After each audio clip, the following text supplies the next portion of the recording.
comment, follow, just do all that. You know what I mean? Just share it out, man. You know what I mean? Just share it out. Bruce, episode 76. The big dogs on the team got a meeting. What did they talk about? What do you think really can come out of this? Shit. And let's talk about the Birds versus the G-Man. Let's get it.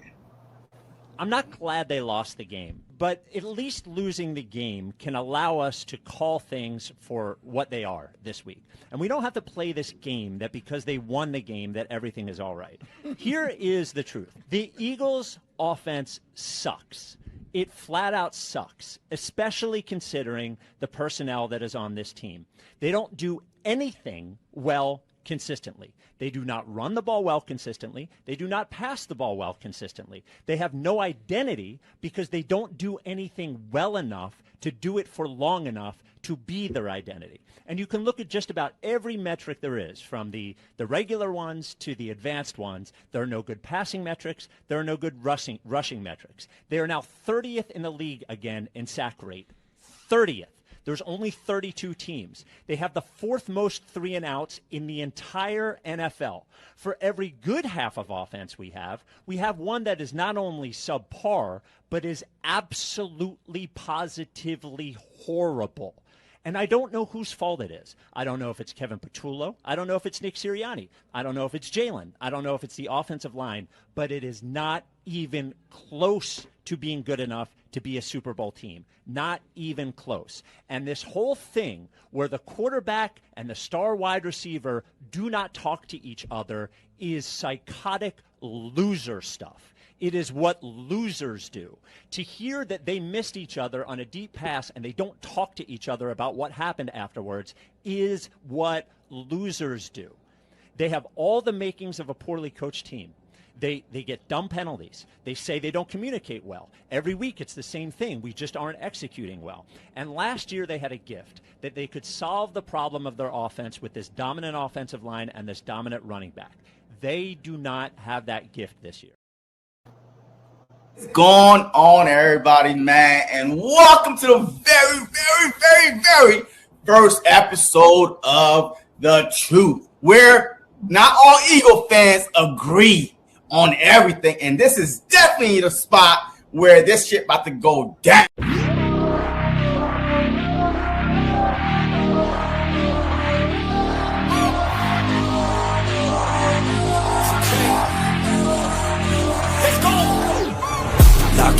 Gotta stay locked in, Goggins. Gotta ball out like Robin. Straight to the top, I'm all in. Ordinary's like a toxin.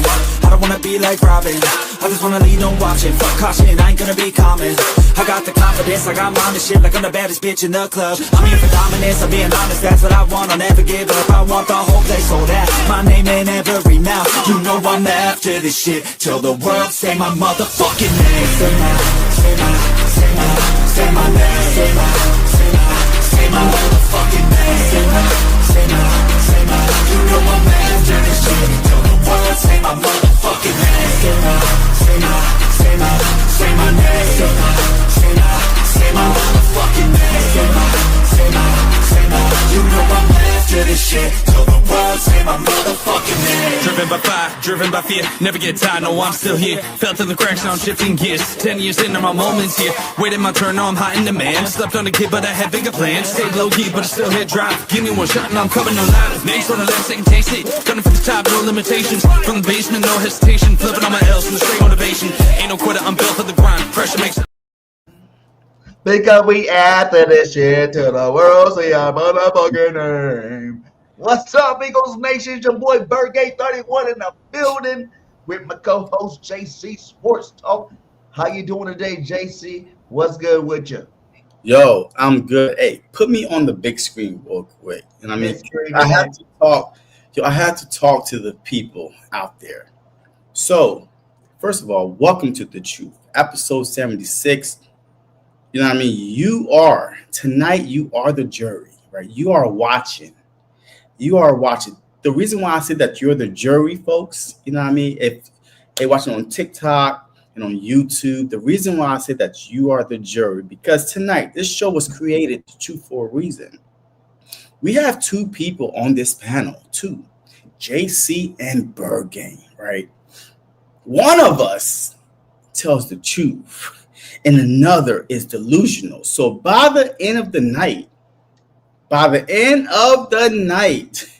I want y'all, before we say goodbye to everybody and wave goodbye, I need y'all to type in the comment section which one of us you think is telling the truth and which one of us is delusional. That's all I ask from you. Besides, you know what I mean? If you're watching wherever you're watching, hit that follow, hit that subscribe, you know what I mean? Hit the heart means, and just come and enjoy a night of good Eagles talk, breakdowns, clips, and everything.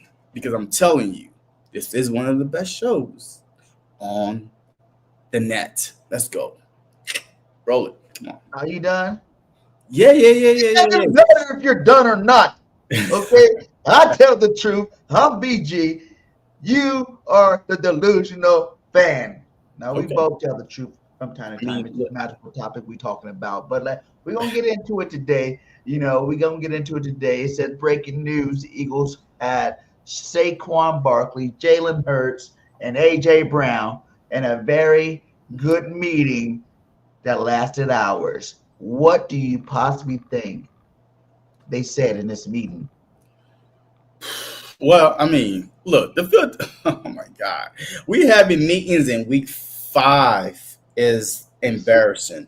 You just won the freaking Super Bowl not too long ago, and you are having captain meetings. Each one of them are captains for a reason, and now you are having a captain meetings.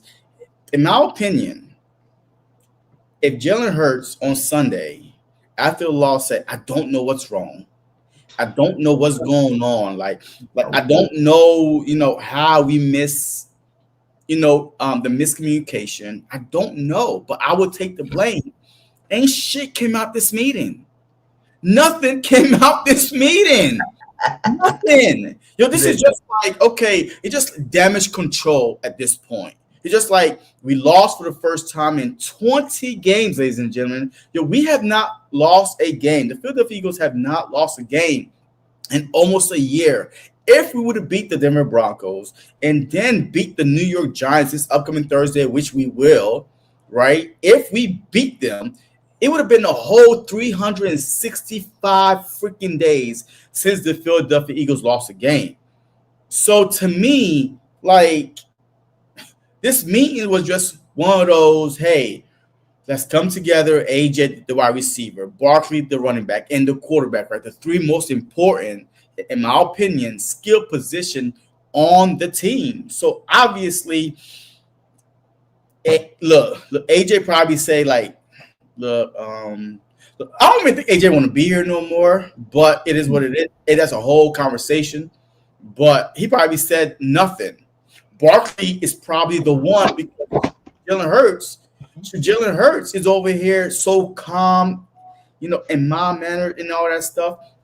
So I really think that Barkley was the one that spoke the most. He probably said, look, we are Super Bowl champs.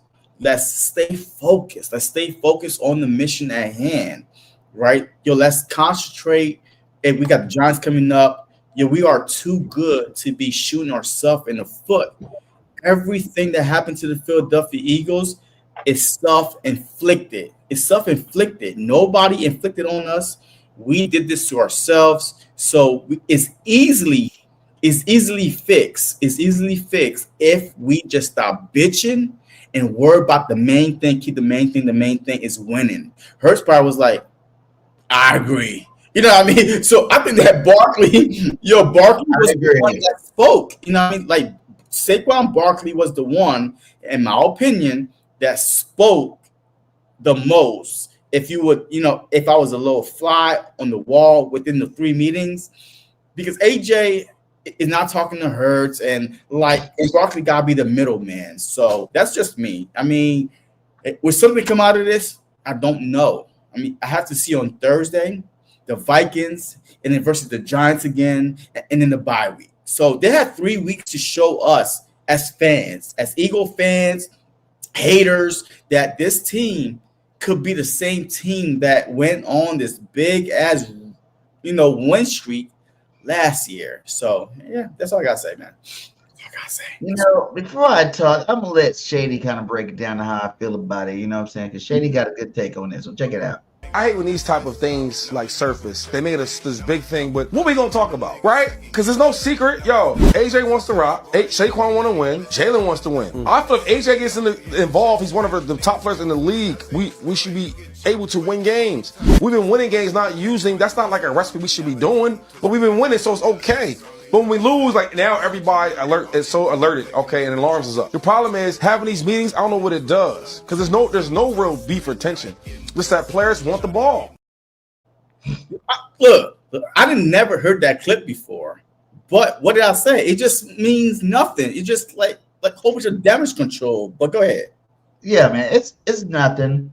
But if you think about last year, it was about this time before when the offensive line wanted to call the meeting, and the whole office wanted to call a meeting with the head coaches, and talk about how they need to change the game plan. This happened even with Kellen Moore. So it's not like this is the first time this is going on, except for this is the first time it was a meeting that's just between those three players. It's like, was it Saquon pulling these guys together saying, y'all need to squash y'all beef? Yeah.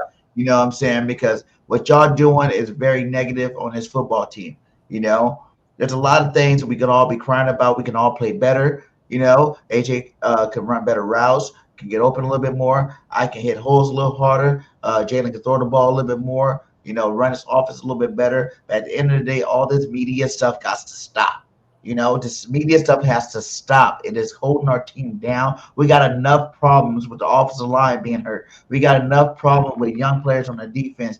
We got enough problems with, teams figuring this out, changing up their schemes on how they're playing us this year compared to the coordinator can call plays. And we got enough problems with KP. We cannot let KP be the reason why we have a losing season this year. I think that's what they're talking about. Now, what can we do as the three leaders of this offense, the three best players on this offense, what can we do and how can we come together to make this thing work, man?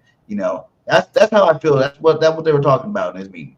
That's what they're talking about. Yeah, like you said, is it going to do anything? I mean, we'll see, though. I mean, look, we'll see. Because you know what? Okay, so we will see. Only because when you have a players-only meeting, not only a whole team, but the top three superstars on this team have a only player meeting without the OC, I think that the problem may be not the OC. It may not be Kevin Patullo, OKP. It may just be that Hurts was like, damn, AJ, hey, we've been beefing all week. Hey, let me look somewhere else. Or, hey, here's your targets. Like the game before last game versus the Bucks. No. Was it the Bucks? Yes, versus the Bucks. That was some badass passes. Nowhere catchable. It's almost like shut the hell up. Here you go. Let me throw you the ball. Hey, stop complaining because those passes were awful, god awful. I could have made better passes in my sleep. You know what I mean? So it was almost like shut the hell up. Here you go. Jalen Hurts have more chemistry with Devontae Smith than AJ Brown. This is the first time in 3 years, 2022, 23, 24, right? AJ came in 2022. We went to a Super Bowl. 23, we crashed out. And then 24, you know what I mean? We won the Super Bowl. So in 4 years, Hurts and AJ has always been on the same page. It was never Hurts and Devontae. It was Hurts and AJ always on the same page. And now all of a sudden, Devontae is he's getting the love and AJ is soaking. You know what I mean? So I don't know what to do at this point. We are in week 5. I don't want to panic. I don't want to say, hey, trade AJ Brown. I'm not the type of person to say, hey, just trade him or fire this person. We can't fire anybody right now. We can't fire anybody. If we fire anybody, our season is done. Because you have to learn a whole new offense and everything. So we can't fire anybody. We just need to get our shit together and go back to doing what we do best, running the ball. But that's another question. Offensive line hurt.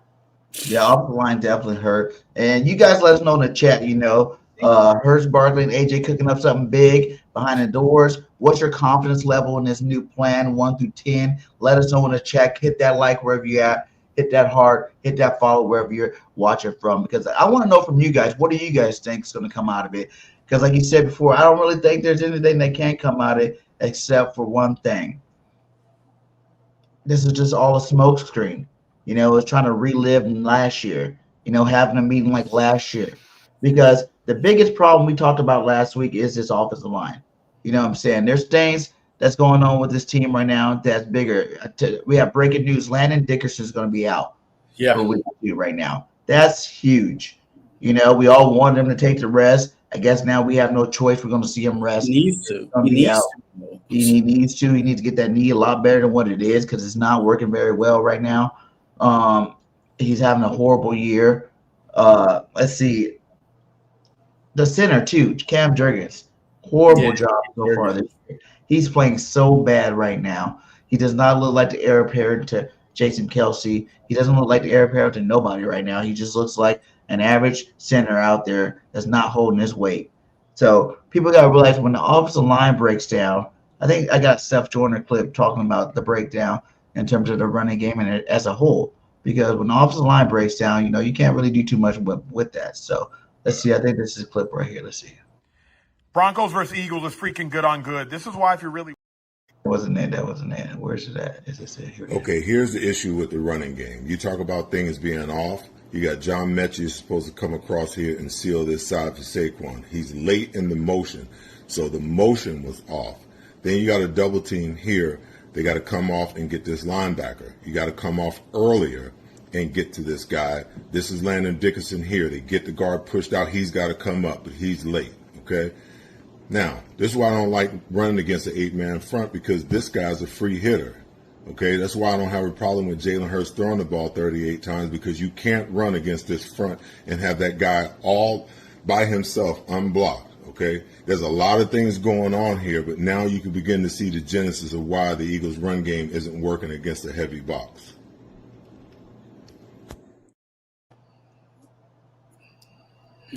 Look, the offensive line, the scheme, the running scheme this season is definitely not the same from last season because there's no way you should have, even if they had a 20-man box, right? Last season, we still was finding holes and creases to get through that and break out 60, 50, 40-yard touchdowns because our offensive line, everything starts with the Philadelphia Eagles. If you're new, the Philadelphia Eagles has always built in the trenches. Offense, defense, there's always been built in the trenches to be the more physical, dominant defensive front, offensive front.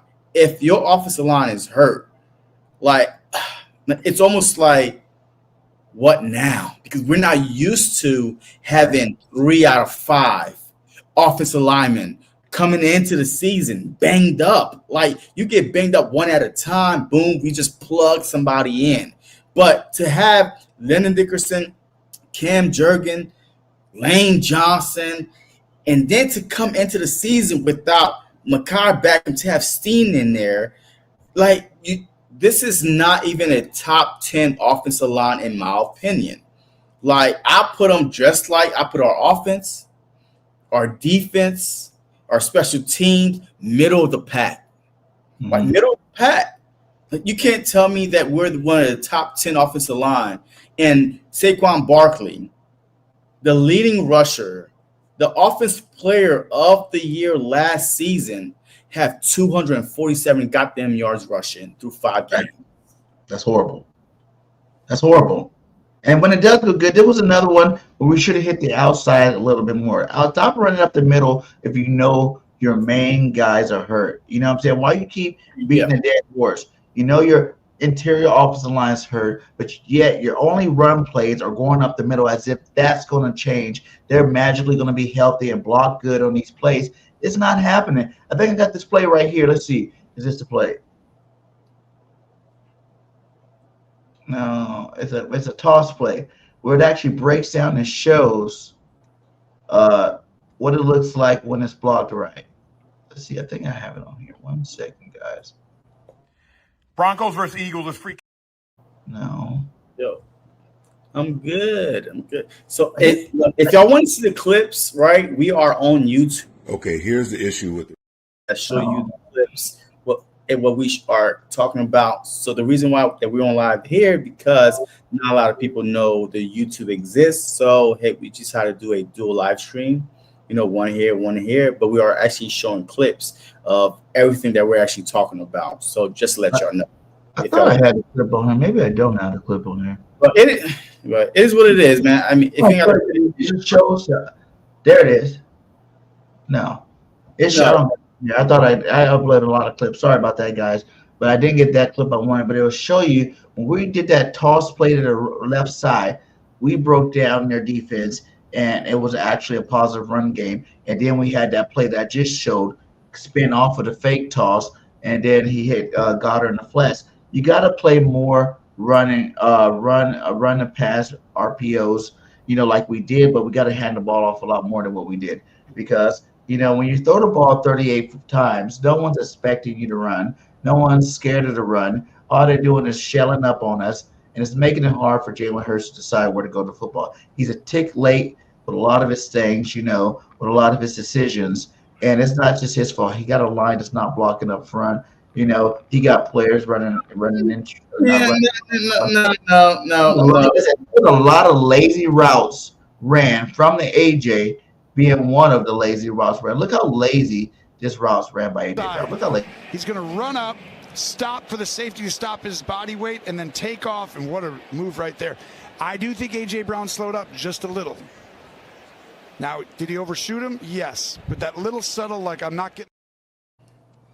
Overshoot? No. If AJ comes out that second break running full speed, that's a touchdown. Yeah, yes, that is a touchdown.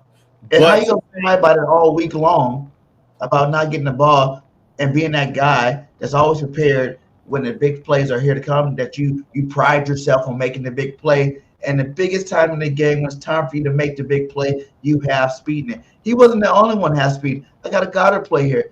I think that was a Goddard play here. But if you watch Goddard on this play, it was going to be Goddard up the run. He runs half speed on the play. Watch here. Let's see.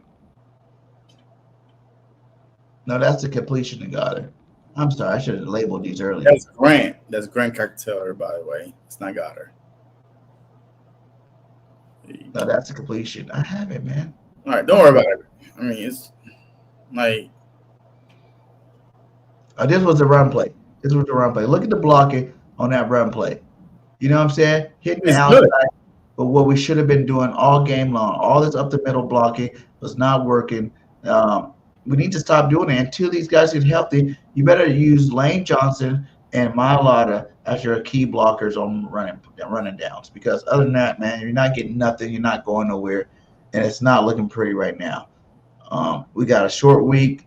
Let's hear what Jalen Hurts had to say about it himself. Yeah, it's just us talking about the collective, talking about taking ownership for what we can, and talking about how we move forward as a team so we continue to find ways to win games. Why the need for a meeting, do you think? It's really just teammates being teammates. What was your takeaway in the conclusion of the meeting? Say it again? What was your takeaway in conclusion of the meeting? I don't want to make this about that, right? We got a short week. We got a division opponent coming in here. I enjoyed every second of it, and I'm enjoying every second of every opportunity we have to improve. And so that's what I've always made it about. That's what I continue to make it about. It's truly about the collective and what we do and the opportunities we have in front of us. And so everybody in this building just wants to take advantage of that. And that's all we want to do, take accountability, man. Take accountability for what you're doing. What's up, big? Yep. How you doing today? Is that BG going off? Not yet. Twiz. What's up? Yep, babe. So, I don't know. I feel like this is time for this team to really take a look in the mirror and figure out who the hell are we going to be. You know, who are we going to be this year? Whether we got to go out, how we might need to go out and make a move. I see Odell saying they need to sign an O-lineman. Why not free agent Hugh Janis immediately? I don't know who that guy is. He must be a good lineman, but he probably won't be posting it. But we need to do something.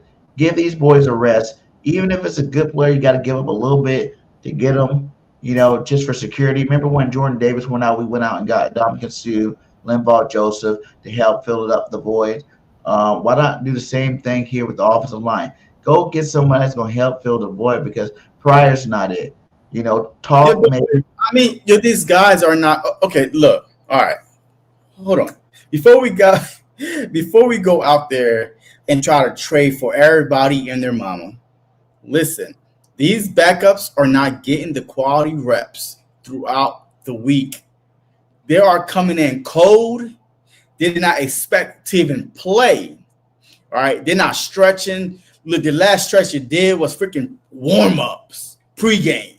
So yes, if you come in cold, hamstring tight, glutes tight, you know what I mean, everything is not warmed up. Yes, you're gonna look bad.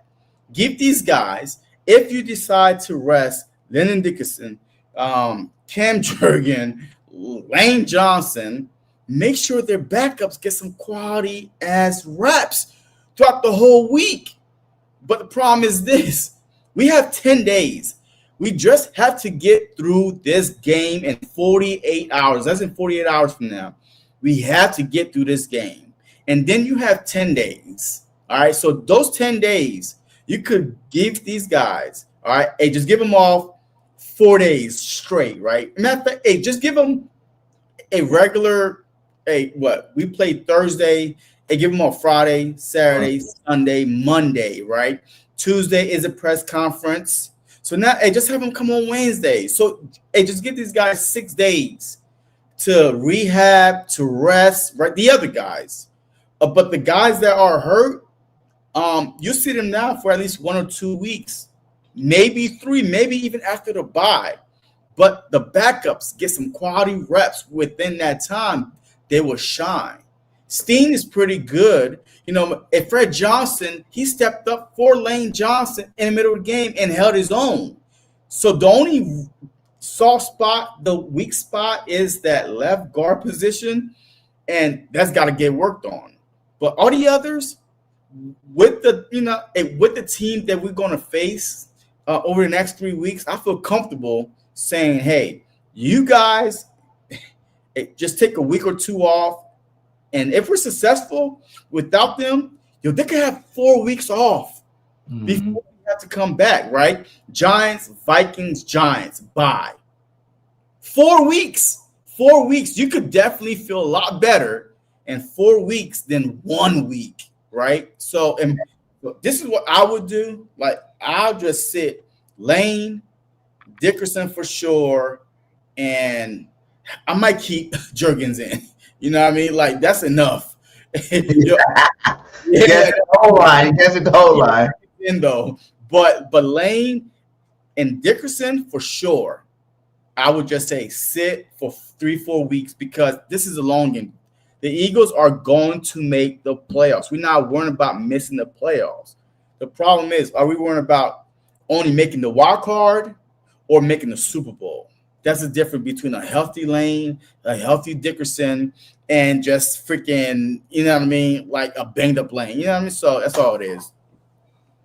Yeah, man. Something's got to get fixed ASAP. You know, something's got to get fixed ASAP. And, you know, I feel like this can be something that lingers through the team if we don't sit these guys. Like you said, we're going to have to sit Landon. But what about Jergy? Jergy will need some time to fix his back. You know, these are like the Landon Jergy thing. You got 10 days. Since last year. You got 10 days. The whole offseason didn't fix their problems. 10 days ain't going to fix their problems. You know what I'm saying? If the whole offseason didn't fix their problems. Okay, but look. Hey, all right, so look, a healthy right side, a healthy left side of the line, and then you plug in the center. That's a better way to fix this line, right? So it's easier to have a healthy right side, a healthy left side, and then your center is the only problem. Now you could say, hey, Jurgen, you rest for a couple weeks. Train the backup center. Like, just train the backup center now. But you cannot sit 3 guys out of 5 on an offensive line and expect the same production. But you could definitely do 2 because they already been playing, because Dickerson been in and out. Lane Johnson definitely been in and out all freaking year. He coming in shit. He coming in goddamn season banged up. This whole offensive line is pissing me off right now. Yeah, they gotta get healthy, because that's a huge part of it all. You know, last week you heard my lot talking about we need to get to the line faster. Man, none of that stuff matters. Okay, it matters if you're healthy or not. You know, they're not looking like the dominant offensive line that we've been having. Like you said, we're middle of the pack. I think they ranked us around 15, if I'm not mistaken. We are like the 15th best line out there, and that's horrible. We try to be that shitty. 15 best is not good enough. You know, you got all these other teams out there, and it goes back to not just the line. Your offensive coordinator has to set your team up for success. Yeah, you know, he has to set them up. If you know you have weak spots in your line, you have to set everything to go against those weak spots. You know, play to your strength. You know, go to the Steve, Johnson side a lot more in terms of running the football. You know, go to your, toss plays to let Mailata hook that in and help out there. You know, go to your traps where you got 2 guys double teaming up to the linebacker. Normal concepts of football when you're running the football with a hurt line. This ain't the first time, you see a team out there with hurt offensive linemen. It's half the team in the league got somebody hurting it on the offensive line. Yeah, it's what happens in football. But it's up to the coaches to scheme it up right. Like, we had times where, nothing is in rhythm. He's looking like a first-time play caller. And everybody's like, yeah, sometimes it just takes a year, Sometimes, you got that year under your belt. The next season you come out. Kellen Moore took 5 games before he got it figured out. You know what I'm saying? After their meeting, he came out and he got it figured out. Now, this is your 5-game figure out. You have 5 games. This is another reason why it sucks not playing a preseason. You don't get that continuity. You keep bringing up this preseason shit. It doesn't matter, man. Preseason is overrated. No, we didn't play for 5 games. We had 5 games already. So your preseason is over. This team is not connecting on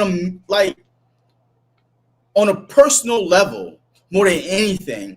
This is not a game. You know what I mean? Like, the play calling, I get it. But the missed route, the laziness of running the route, the missed block, the penalties, that has nothing to do with preseason.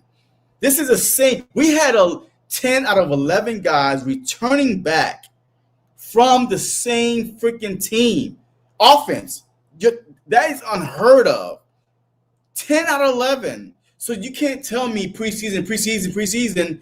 I mean, no, you have all training camp. You have the combined, you have the what's the Browns practice, the Eagles shoot.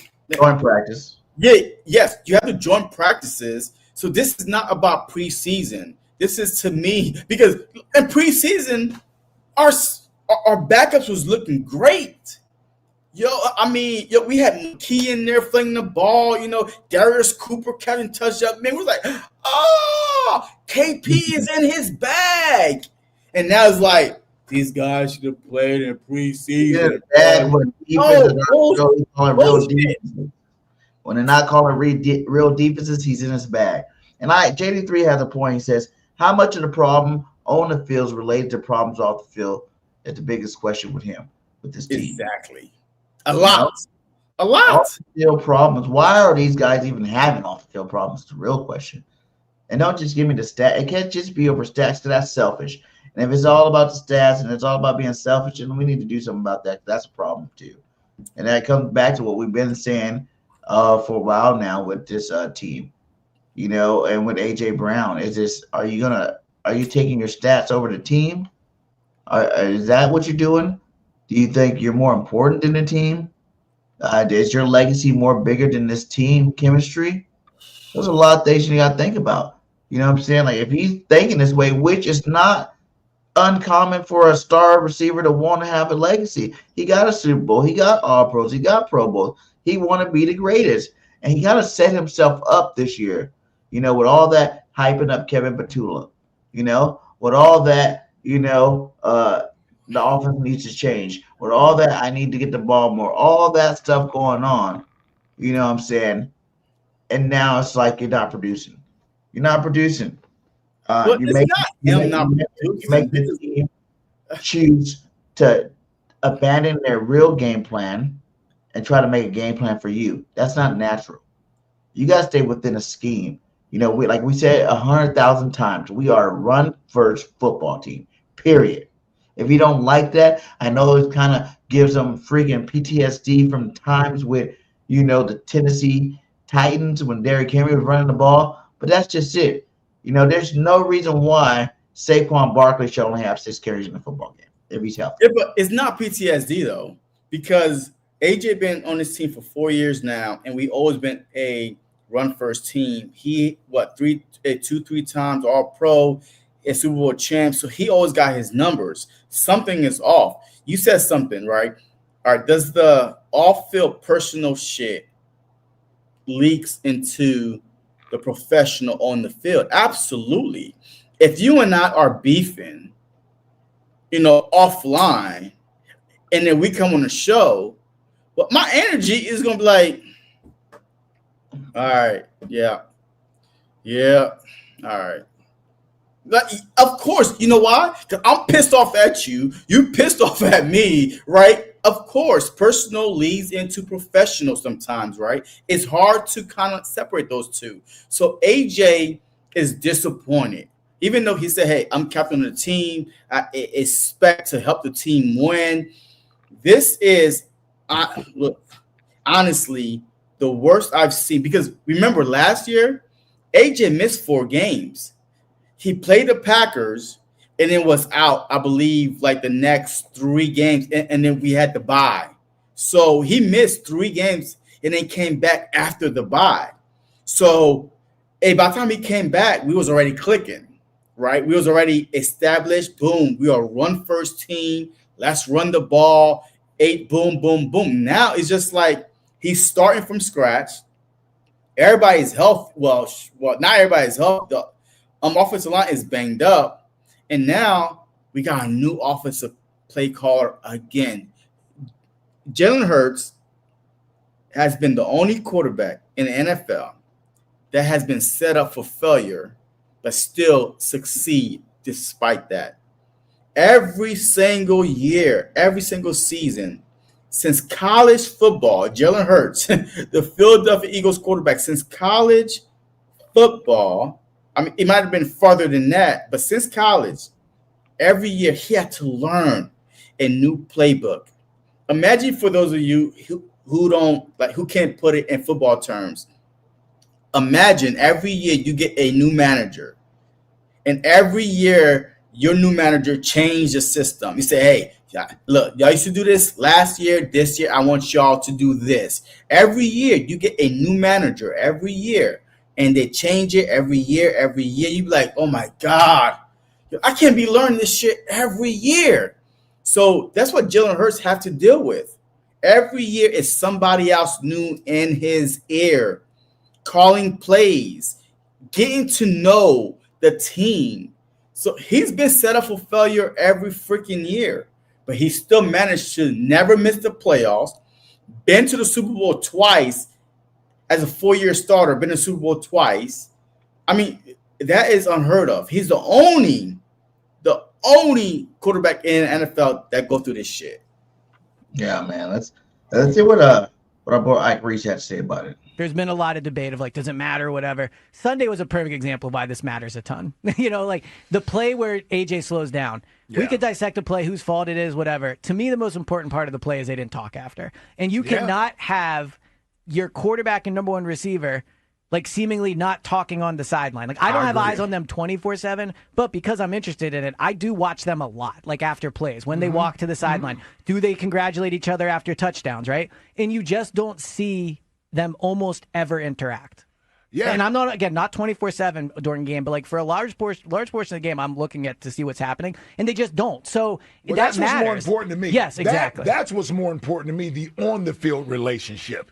the work relationship, the trying to get the same goals accomplished, knowing that you need each other. Right. Jalen, you need your number one wide receiver. AJ, would help if you had your quarterbacks back and sometimes when he misses a throw, what have you, that you don't show this outwardly disappointment and frustration, right, because that stuff reflects back on him and all that stuff is bubbling beneath the surface. And I think the further you move along from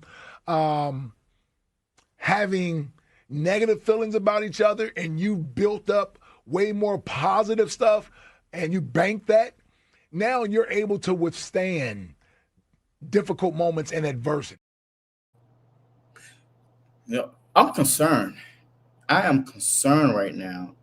I mean, I know. How did it get so bad? You hear these guys. You see when JJ came, they're so excited. They had so much fun. The first year, you never heard anything really bad about them, being mad. Like, how did it get to this point where it's like everybody can see there is a huge problem with the quarterback and the top receiver on this football team who's supposed to be best friends, godparents to each other's kids type thing. But now there's such a big issue off the field. Do you think this has to do, and I'm not, one to, make fun or even talk down about people that have, what do you call it? Mental health issues. But do you think this is AJ just overreacting with everything because he's putting too much pressure on himself type thing, where it's like he doesn't have what else to do but lash out on the team? Or do you just think that, he's justified for what he's doing? Winning. We won. We won it all. He tastes what it felt like to be a Super Bowl champ. It was like, wait a minute. This is it? Like, I want my stats. I want some touchdowns. I want some yards. I want to be talked about as one of the greatest wide receivers ever, which I don't mind that. I don't mind that at all. Once you win a championship, unless you built like Kobe Bryant, Michael Jordan, in a list. Hey, that's the end of the list. Kobe Bryant, Michael Jordan, Tom Brady. Okay, yeah. Okay, so Tom Brady, Serena Williams, Tiger Woods. I mean, like those people that's like, hey, I won, but guess what? I want some more. I'm about to do whatever I can, sacrifice whatever. Jalen Hurts is the perfect example. He doesn't care about his stats. He doesn't care if he throw for 1 yard or 1,000 yards in a game. As long we win, the mission is the first thing on his mind. So should AJ be like, look, I understand, but the thing is, I could see why AJ is frustrated because Jalen Hurts will always get the praise, and AJ will always get the downfall. Ms. Ash says, Saquon coming to the team changed a lot. That was a blessing. But what did it really change, though, Miss Ash? Like, we had showed you 3 straight years of running backs having career years with Jalen Hurts. What I do notice is when Jalen's not running the football, which you heard Saquon talk about, you heard a lot of people talk about Jalen makes his offense the way it is. If your quarterback had the least yards he's had, I think he had 6 rushing yards, the least yards he had ever. There's no linebackers worried about nothing when you run the ball. They're going straight after Saquon Barkley. If they don't have no fear of Jalen Hurts running the football, then that's not pulling no linebacker away from the run game. That's keeping 8 in the box and 8 targeted at Saquon. You got to keep this team balanced. You got to keep Jalen Hurts doing what he does best, and that's run and throw the football. We're not saying run for 100 yards like Lamar Jackson needs to do. We're saying 50, 60 yards to keep the defense honest, and you're going to see a lot more cleaner pass for a guy like Saquon Barkley. But you have to also stick to the running game, period. Stick to the running game. You can't come out of half and throw, 20 straight passes without no runs. The 3-and-out ratio on this football team is the worst in the league. That's horrible. And that's what happens when you want Jalen to come out every single week and throw the ball 38, 40 times a football game. He's not Burrow. He's not Allen. He's not Mahomes. He's none of those cats. He's Jalen freaking Hurts. He's great for But it's not even about him not being those guys. Yeah. It's about the team is built to run first. Period. Yeah. There's no other team in the NFL that's built to run first, like the Philadelphia Eagles, by the way. But just going over to TikTok, Non-Trade King 2 says, I think with AJ wanting to contribute so bad, it's starting to turn more so toxic now, right? Plus, the play calling has not been what it should be. Look, I have no. Yes, playmakers want the ball. Playmakers want the ball. The problem is the OC. It's the OC. Jalen Hurts. Wait, what's the play? Hey, show the play where he called the play where he kind of audible to the Saquon Barkley touchdown. I mean, I know you got the clip. So if you're on TikTok, clips on YouTube, the links are on both bios. Click the link and jump over to YouTube so you can see the clips. But with Hurts calling, audibling to that play, I mean, it should not be that way, right? But every good quarterback have audibles, though. This is the play where Saquon said, basically like we in the streets, I'm calling this play, and this is an audible made from Jalen Hurts. But did he call the play or audible to it? Because audible to the play. Okay, so that means Kevin Patullo called the play, called two plays. And all right, when the play come in, the two plays that comes in every time, first down, second down, third down, it doesn't matter. There's two plays that come in. Hurts, he read the defense, he audibles to it. He didn't completely just say, "Hey, no." Saquon said that was something that they seen, and Jalen when he seen it. So did he call once again? Did he call the play, or did he goes away? Like did he audible? That they had a play call when he seen what he seen. He looked at Saquon. And they talked per game. You're not answering my question right now. You're not answering my question. Was there two plays called? One, no, I'm not in Kevin Patullo. I'm not in a Jalen's helmet. I don't know what play was called. Okay, so why do you keep saying that? Because Saquon said it. Calling the whole play. No, wait. Calling his own play is disregarding the first play, the second play. He's saying, you know what? I'm going to call my own shot. Bump the two plays that came in. I'm going to call my own play. Did he do that? Yes, that's what Saquon said he did. You sure Saquon said he said that? No. Oh my God! See, look. Yo, you full of shit. I'm not. Wait, let's see if I have the clip. Hold on, I got the clip too. Here we go. What we got here? He said he audible, man. He audible. What does it say? Nah, that's not it. That's not the one. That's not the one. I want to see the Eagles team play after halftime against the Rams. Yeah. Hey, we all do. We all want to see the Eagles team, the same Eagles team play, to start every game. You know what I mean? But that shit ain't happening. I have it. Hey, BG, I promise you, Saquon Barkley did not say that Jalen Hurts disregarded two plays that was called by the offensive coordinator. Here it is right here. He said what? Hurts saw something doing that led to his play. To be honest, we kind of drew that one up. Jalen saw something and asked me if I wanted to run it. I said, yeah, Jalen. You know what? Fire Kevin Patullo tonight. Just fire him. Because that means that means he should be fired right now. I mean, hey, look, call Howie. I know we have a game on Thursday, but Jalen Hurts could call his own plays. F it. Just fire him. He's worthless right now. So if Barkley said that means that Kevin Patullo is a piece of trash. He needs to be fired. He don't even need to be in the NFL no more. If you let your quarterback call a freaking play that wasn't even called as part of the game plan, get rid of him. Get him out of here. Get him out of here. Get him out of here, he said. But that's what we've been all saying about this the whole time. It's like, look, this is the play he audible to. Let me see. Let me get this down.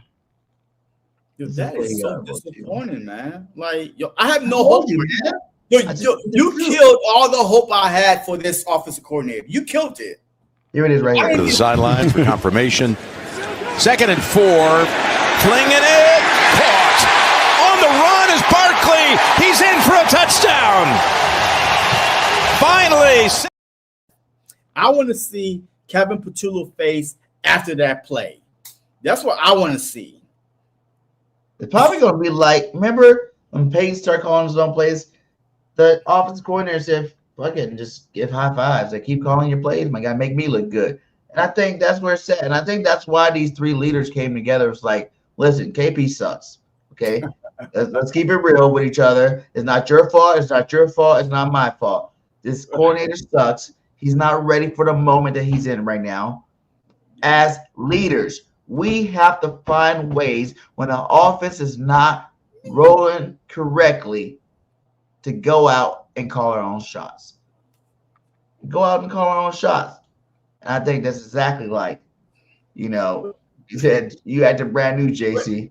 With my only question is this: even when last year, when the offense was kind of like stale, right? We never heard of Jalen Hurts calling his own play. If for Saquon Barkley to come out and say that, I'm a little disappointed. Only because if you're reading that outside the Philadelphia Eagles locker room, like I just read it, Kevin Patullo sucks. Our offensive coordinator, you was elevated from quarterback coach to offensive coordinator, and you have the quarterback calling his own shot. So why are you getting paid for? Why do I need you? I don't need you. I don't. I mean, I don't. But the thing is this: Jalen Hurts is the system, and that just proves it. He don't need an offensive coordinator, and that's why he is able to succeed every year since college. Super Bowl championship. That he's the system. He is it. But that's not fair though, because I get tired after a while.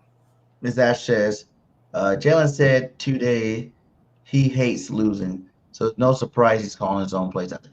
And like he said, Twist said too, it's not nothing that's not been done. Like, where was it at here? Twist. Quarterbacks do it all the time, where they see something and give receivers signals. You know what I'm saying? Yeah. And actually, if you think about it, some of our best plays even last year were audible plays by Jalen Hurts. Yeah, so, audible. That's even with Kellen Moore, who was a great coach. Some of our play calling was audible by Jalen Hurts, and some of our biggest plays. So it's at a point where you just got to let them do it. You got an offensive coordinator. You give him a concept, you give him a scheme. You gotta give him his freedom to just call whatever he wants. Trust your quarterback. There's a difference between audible and calling your own play. There's a big difference. Let him call the plays. If it works, I don't care who's calling the plays. I just want to see a better offense. I'm tired of watching. That brings tension within the locker room, within your leaders. Your OC and your quarterback should be on the same page. That is husband and wife. That's a husband and wife. OC and quarterback, y'all married to each other. Like, hey, you tell me what you see. I'll tell you what what I see. I'm going to tell you what I like. I'm going to tell you what I don't like. That is a marriage. If that marriage is broken, then the team is going to feel it. You hear me? The team is going to feel it. And right now, we've seen it. We're feeling it right now because they're not on the same page. All I'm gonna say about that is, oh hell no, Jalen Hurts not marrying himself to Kevin Patullo. Well, then, he didn't marry himself to Brian Johnson. He's not marrying himself to Kevin Patullo. My God, he said JC will bring back alimony. I hope he got himself an alimony because they are married. Dizzle said JC will bring back Dougie P. Or bring him back as a consultant for Patullo. Somebody is this? Out, man. Look, he said it's a new It's a new measure. They gotta work stuff out. It's a new marriage. You got to work. Look, I'm not going to say we need to bring back anybody. I'm telling you right now, if the Eagles bring back an OC, it's going to be 2023 all over again. Our biggest fear is going to come true. You don't bring in a new OC because that means that your game plan, it takes time. That's why they have training camp, OTAs, to go over these plays and over to try to get this together. You bring a new OC right now, 5 games in, you're gonna.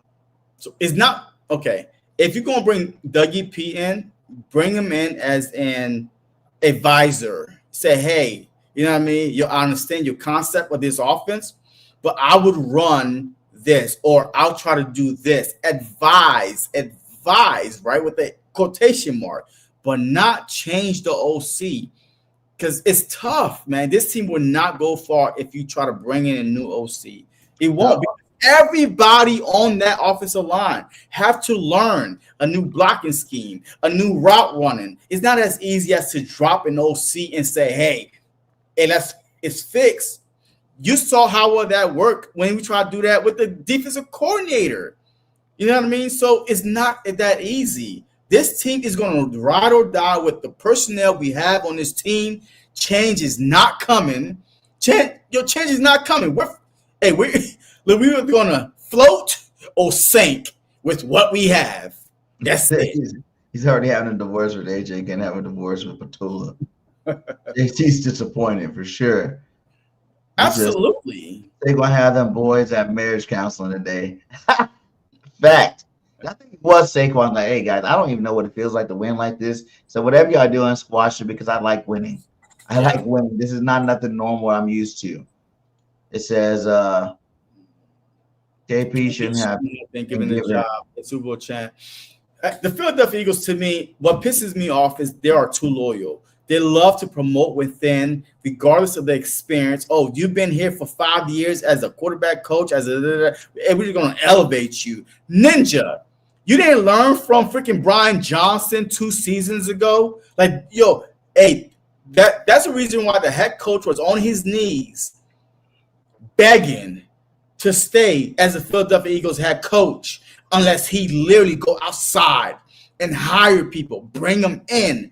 Vic Fangio, Kellen Moore. It wasn't within, it was outside. And to do this shit again, Howie Roseman, I'm disappointed in him to let this shit happen. How did Nick convince you? How did Nick Sirianni convince you that Kevin Petullo was the right guy? Or was it because we did a deep run, won the Super Bowl, by the time we got done, everybody was hired, and he was the only thing was like, that was our plan all along, to hire within. I think that's what's the problem. That was it. I think that was it. I like Miss Ash says, I really wish Nick had the skills to fix the situation. You know what I'm saying? Because that's well, Nick Sirianni actually would work if he calls it. We hired Nick to be an offensive genius. Even if you're not calling the plays, because when you call the plays, you pass too much and it's absolutely trash. You need to, just like you do the players, motivate your goddamn coordinators. You know? Motivate the coordinators. I know you can't say nothing to Vic because Vic's old school, so you probably don't feel like you can go to Vic and say anything to him. But Tulo, you're in a meeting with this guy every day. Tell him he sucks. God damn it. Tell him he needs to get better. Tell him, show him game plans from previous seasons about how you run a game, how you call the game. Look at this play, how it sets up this play, how it sets up that play. You can't just be perfect in the red zone and not know what to do with the field. You know what I'm saying? You can't just be perfect in the red zone because that's easy money, because you do got so much talent in a small area. It's easy for these guys to get open real quick. What about when you need, deep shots? We need to be methodical down the field. You got to have plays for everything. But it all does start with the offensive line and the play calling, not being able to run the football, man. We got to fix the running the football thing ASAP, or there's going to be a problem throughout this year. Because the way teams are playing us, man, I'm telling you, I'm telling you, it's not going to work, man. It's not going to work if we don't get that fixed ASAP. He said, BG, they were honestly thank Vic Fangio saving this team. I hate my computer sometimes. I can't see stuff. It was like, BG, honestly, think Vic Fangio is saving this team from crashing like 2023. We would be a 2-pack of ass if Vic Fangio wasn't here. Look. That's facts. Wait a minute. Okay, all right. Okay. Yes, it's kind of facts / that's facts. Borderline iffy right now. This season, the Philadelphia Eagles defense is ranked number 20, first. We can't stop the nosebleed right now. They are running right through us. We can't stop the run. Vic Fangio, you were here last year. You supposed to upgrade at linebacker. Like, you supposed to have faster, younger, hungry dogs. Why are we getting run through? We can't get off the field because we can't stop the run. The Philadelphia Eagles are allowing 130 plus a game. That is pathetic. Last year, we were a top 5 run defense. Like, the number 1 pass defense. This year, we took a step back with younger, hungry players. Maybe it takes time, right? 4 or 5 weeks, maybe. So I'm going to give it another couple. In fact, I'm going to give it until the bye week. I'm going to give it 2 games against the Giants, 1 game against the Vikings. If we come out, Go ahead. I mean, if we don't fix it within the next 3 weeks, I don't know what is the solution. Unless, like I said last night, Nakobe Dean. Was Nakobe Dean the reason why the Philadelphia Eagles was so good at stopping the run? Remember, he got hurt during the playoff game versus the Packers. But all season, he was in the starting lineup helping Zach Bond out.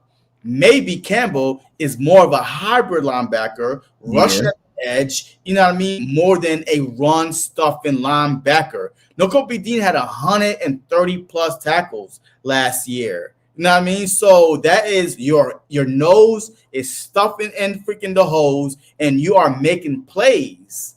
So I think Nakobe Dean might be the solution, but when is he going to come back? I mean, I know that he's off the injury reserve and he's been practicing stuff like that.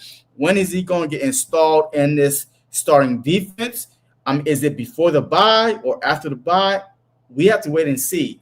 But I definitely think that Nakobe Dean might be the reason why we can't stop the freaking run because we're not stuffing the holes. I like what you said about that, but we're going to say one more clip of what Acho feels about the situation before I get on that whole Nakobe Dean thing. We know there's an issue because Shady's 1,000% right. If there's not an issue, what are we talking about? We don't need to talk about X's and O's. You feel me? Yeah. We aren't the coaches, so we don't need to talk about X's and O's. We also aren't all working together schematically. What Saquon Barkley does schematically has nothing to do with what A.J. Brown is doing schematically. So if Devontae Smith, A.J. Brown, and Jalen Hurts was all getting together, bet. But Saquon, Jalen, and A.J. all getting together tells us this is something that transcends football.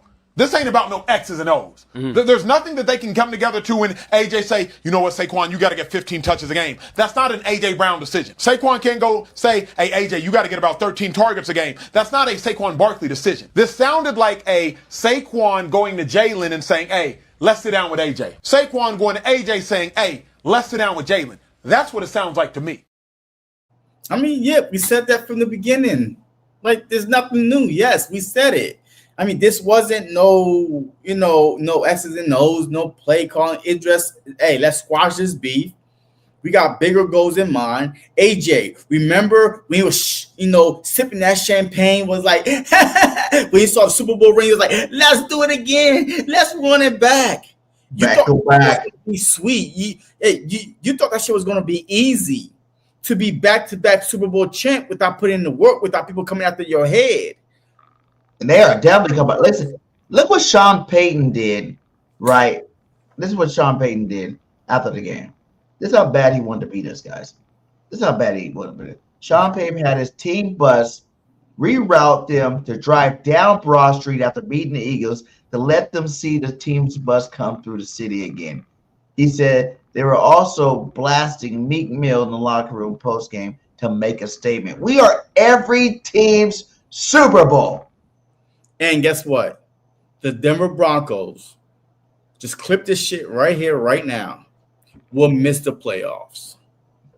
Because that's where I'm telling you right now, teams like that, I'm telling you right now, with the mindset that they had, that one game was the top of the pedestal, they have reached their peak. They beat the Super Bowl champ. They dropped them from the undefeated mountain down. We done broke their soul. And now they're up and down. Karma is a mother effer. Yeah. And I'm telling you right now, the Denver Broncos would not make the playoffs. That was their Super Bowl. And congratulations, Denver Bronco fans, team, Sean Payton. Your ass is grass. Yeah, I would say I see you in the Super Bowl, but I don't know if y'all definitely not making the Super Bowl. So what? Y'all had a good win.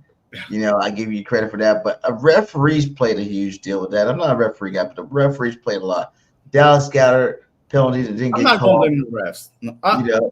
No. Hey, listen, this turnover right here, this play right here. No. I don't care what. Hey, don't show me no clip. I watched the whole freaking game.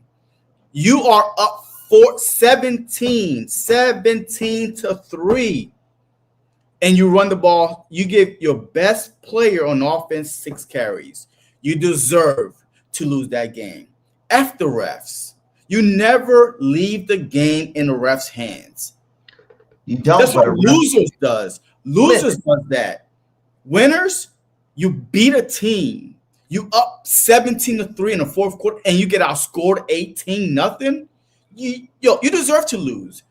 I'm tired of the clips of the refs. Okay, they're human beings. They made a mistake. Not that many in one game. But if they run the ball, you up 17 to 3. They run the ball. If the penalties, if Saquon Barkley, Devontae, and Jahan Dotson don't call for illegal motion, Devontae Smith 4th down and 4 to the Denver Broncos 30-yard line, we win the game. You know what I mean? It's a whole bunch of undiscipline that happened. The Philadelphia Eagles are 14th in penalties. When did we ever become so bad in penalties? That's undisciplined. We're the Super Bowl champs. We feeling ourselves. We sniffing ourselves. You know what I mean? We expect to walk on the field every time, and we are the better team, but then we shoot ourselves in the foot every week. 14th in the NFL. There's 32 teams. Yo, that is a middle of the pack team. Undisciplined, injuries, freaking lack of play calling, bitching on the field. It's more than the refs. So I don't want to hear about the refs. It is what it is. Like Missy asked, there's so many penalties, though. From offense to defensive penalties to all that stuff. Hell, you had the whole Eagles nation looking like Travis Kelce did when he got ejected.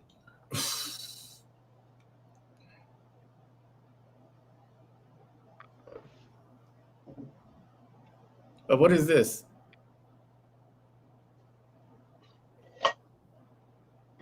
Watch what he does. Watch what he does. I love Travis for this. I know it's a different team, but I love Travis. This is what all Eagles Nation thought about doing from after they watching this game. Watch what Travis does to the ref here. Boom! Flag for you, my guy. You suck. What year was this? What year was this? What year was this? A long time ago. This Monday night. Wait, he got ejected with 14 minutes left in the fourth. I didn't even know that until I seen that clip. I didn't even know that either. I was like, damn.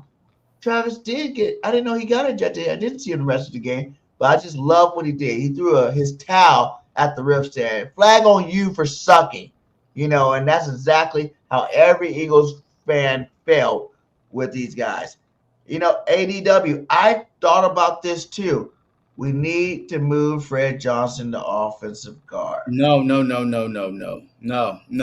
Absolutely not. This is Steve one an offensive guard than a freaking tackle. Lane Johnson. Okay, if you try to rest Lane Johnson, Fred Johnson is the best person to play right tackle. We've seen it, right? What dominant, defensive tackle is going to rush through the right guard. But we have so many edge rushers. You need a right tackle, a left tackle that could handle those, those edge rushers. So if you're the Philadelphia Eagles, especially if you keep Jurgens in the middle, like you could kind of hide your left guard and your right guard between a good left tackle, a good right tackle. But you can't hide. You saw what happened when we did not put Fred Johnson at right tackle versus the Rams. You saw how many sacks and fumbles and blindside hits was coming to Jalen Hurts. So absolutely not. You figure out the right guard and leave Fred Johnson at the right tackle. Period. Like, what are we doing here? I would move Steen to left guard, put Pryor at right guard. I'm done with Toth, dude. I don't know. Pryor didn't show me nothing. Steen play right guard.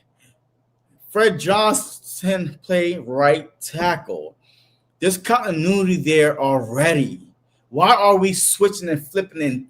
And this ain't no damn Twizzlers and shit. Like you trying to we're in a football season, folks. Stop it. We are in a football season. You're not gonna move Fred Johnson to this and that. It's too late. Keep them at what they do and fix one position. Keep Dean at right guard. Steen at right guard. Keep Fred Johnson at right tackle, and you fix that left guard position in between Mariota and Kim Jurgens. Why is it so hard? Why are we trying to flip everybody upside down for? He's a backup. He's not playing. It doesn't matter if he's not on the field. Get him on the field. It's about the best five. But we're talking about if Lane Johnson is. No, this whole conversation started. You rest Lane Johnson. You rest Lyndon Dickerson. That's how this whole conversation started. It wasn't saying if Lane Johnson is at right tackle. Lane Johnson is hurt. He is hurt. He needs to rest also.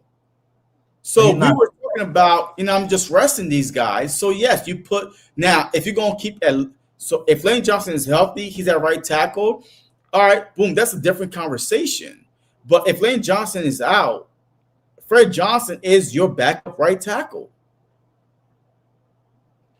Yeah, but Lane's not getting a rest. You're making my blood pressure go, man. He said, rest him. We got an easy game up next. It's not an easy game. It's a divisional game. It's a good front four that have not exploded yet.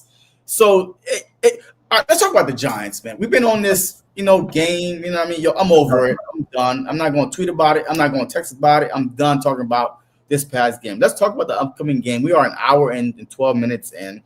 All right, the Philadelphia Eagles have a big game, divisional game on Thursday night, literally in 46 and a half hours kickoff. I mean, this is a must win, in my opinion. What do you think? It's definitely a must win. We should not lose more than one game in the next 3 weeks. Because the two Giants games should be washed. There should be a sweep. That should be done. I know division games or whatever, but they don't even got their best damn receiver on the team right now. Jackson Dart's a nice young guy. Vic Fangio's an old school defensive coordinator who knows how to get after rookie quarterbacks. He's a running quarterback. What's that? He's a running quarterback. And what did Baker Mayfield do to us? What did Bo Nix do to us? Running quarterbacks beat us. They burn us. So, yes, this game should be a blowout. It should not be close. But he's mobile. So we got to be disciplined enough to at least treat him like he's not a rookie. At least do not disrespect any NFL player because you will get burned. Because he beat the Chargers, right? He beat the Chargers. All right. But the Chargers, they seem to be losing to NFC East team. They just lost to the, other Commanders. Yeah. But still, they were undefeated and he beat them with his legs, with his arms. So he's an NFL player. And I see Miss Ash say Pat ran on us too. And Yes. I understand what y'all saying. Good quarterbacks, good running backs been running on us all year long. But if you let Scatterbo, is that the boy name? Scatterbo run on us. I think he's hurt. I think he hurt. I'm pretty sure he's hurt though. I'm pretty sure he's he got hurt. Scatterboo? Yeah. I'm almost positive that so if that number one running back and the number one receiver's not playing, it should be food. I'm almost positive that it should be food. We should definitely destroy these guys. Should be no competition. And I want to see this team show us that this meeting was worth something. That's basically what I want out of this game. Show us that this meant something. Because if you go out and have the same exact offense and play the same exact game you've been playing after this meeting, then we got bigger fish to fry. Somebody in that coaching area needs to get fired. You know what I'm saying? Somebody needs to lose their job. Somebody needs to get demoted. Somebody needs something. Nick needs to take back over as head coach, play caller, or something, because he has got to be better than what KP's calling out there. You know, he got to be.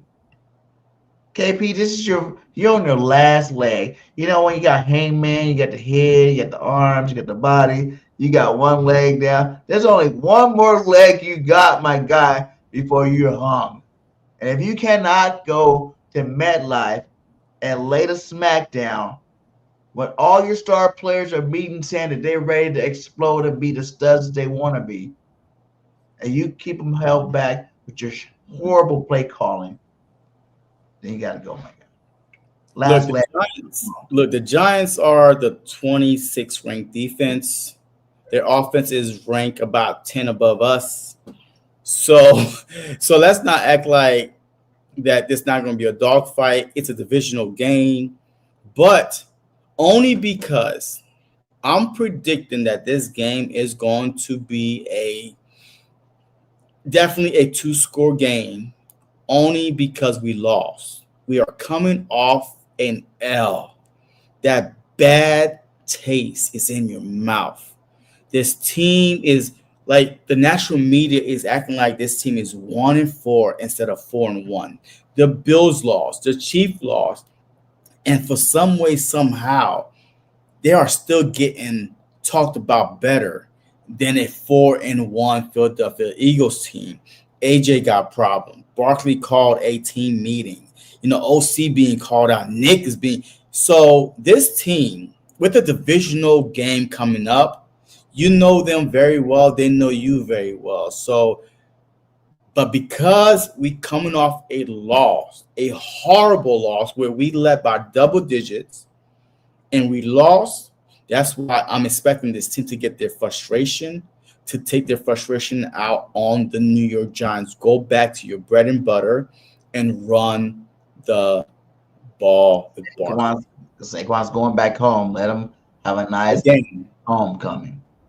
Yeah, Miss Ash says, you know, she's already nervous about MetLife already makes me nervous. Yes. You just have to get in there, get a W, and get out of there. Get out of there. Are you guys happy with that? Because that's what the first 4 weeks has been about. No one's happy about just getting a win. Everybody wants to see the big stats. Either you gotta pick a side. Either you want to see the big stats. I know everybody wants both, but right now it's not seeming possible. Are you on the fence of just taking the W, or on the fence where you have to see this offense be high powered? But I don't think that people want to see the big stats. I think that people want to see a complete game. If we play a complete game, the stats will come. We have yet to see every game so far this season. We either see a good first half or a good second half. Never a complete first half and second game. That's all we're asking for. Everything else will fall into place. You know, I mean, that's it. But we like to get out MetLife Stadium. I have to agree with Miss Ash. Yo, hey, just get a win and run out of there. Because so many ACLs that have been torn on that stadium. It's crazy. It's cursed. It's literally cursed. Like their star wide receiver at home, cursed. You know what I mean? A couple weeks ago. AJ Brown got hurt the last game of the season a couple years ago. Curse. It's cursed. Get out of there.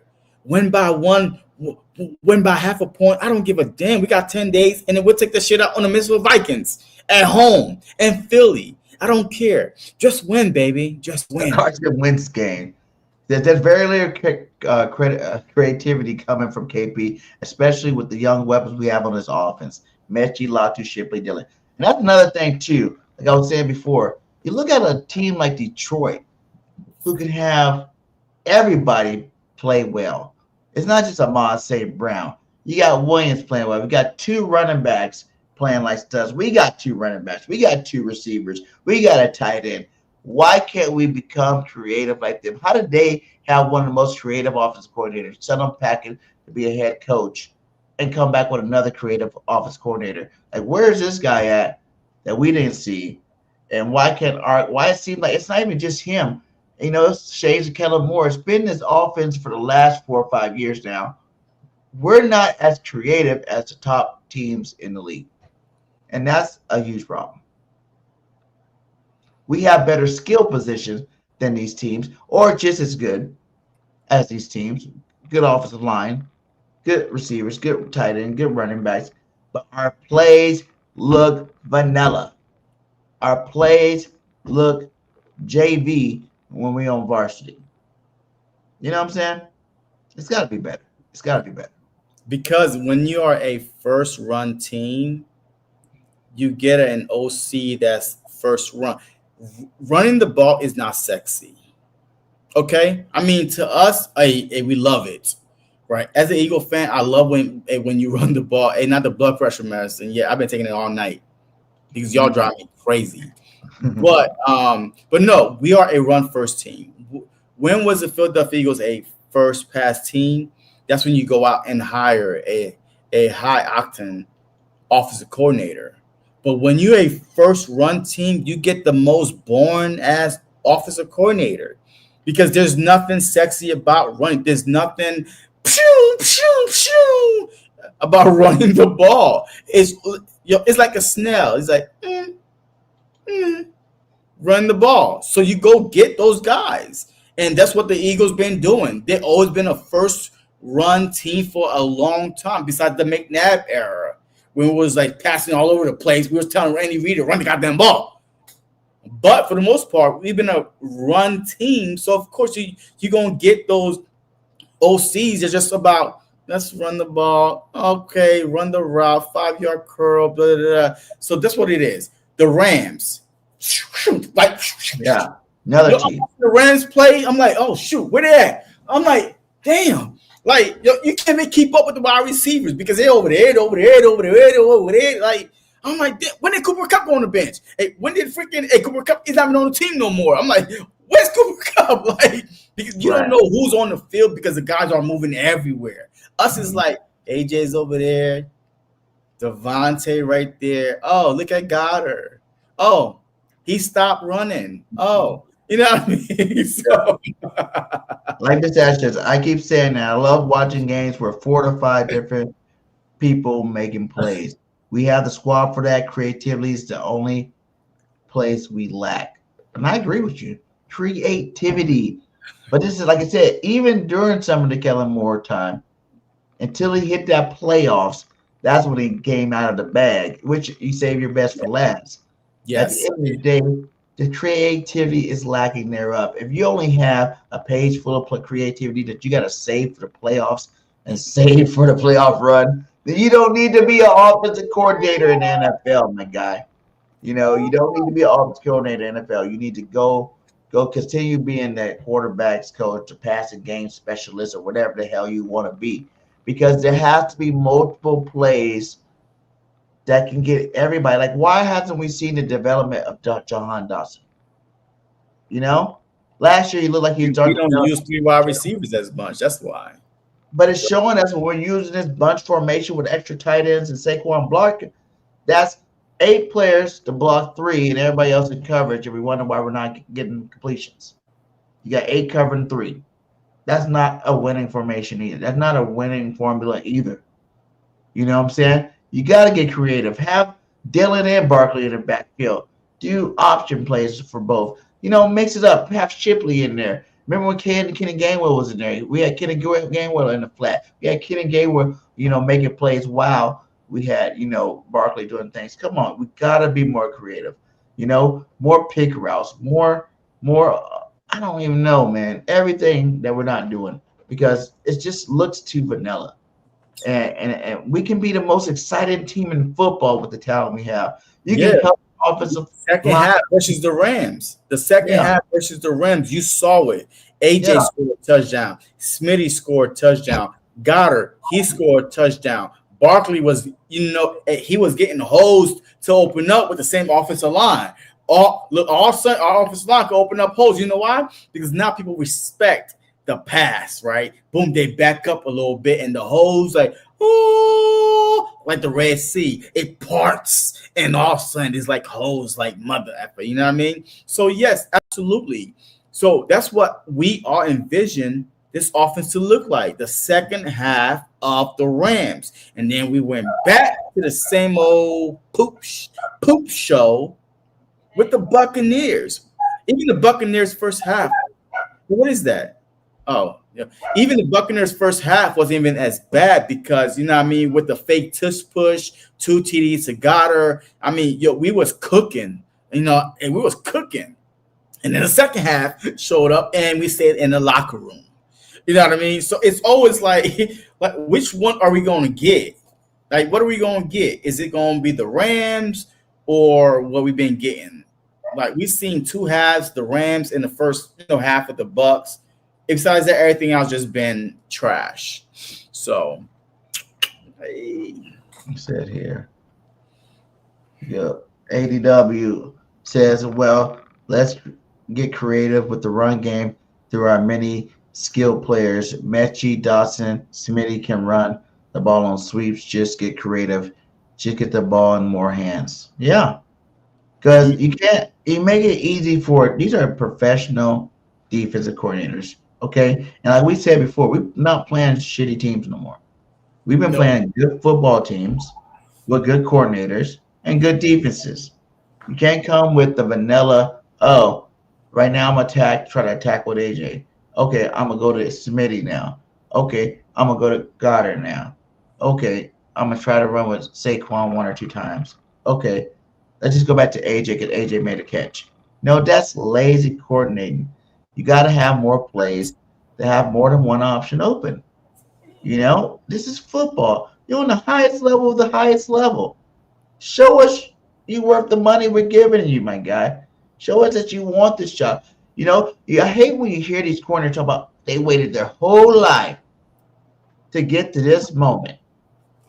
And then when they get to this moment, they look like ass. You know what I'm saying? You look like ass. Like, what were you really preparing for your whole life? Because you got the opportunity now. We 5 games in. When are we going to start seeing what you've been prepping your whole life for? Is what I wonder. Don't come out here talking about you've been prepping your whole life for something and then come bring this garbage out on the football field. You got people wanting the Dolphins coach to get fired so we can have a new offense coordinator next year, my guy.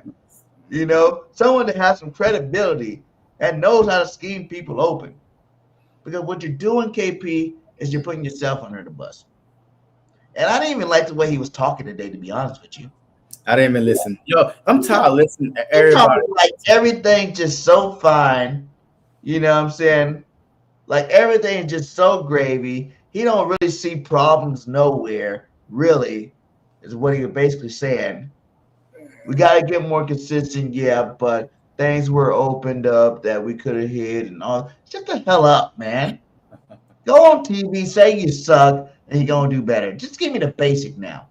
I suck, I'm trash, and I will work hard to make it right next week. I want more straight-up coaches now. I want someone that's going to take accountability for what he's been doing out there.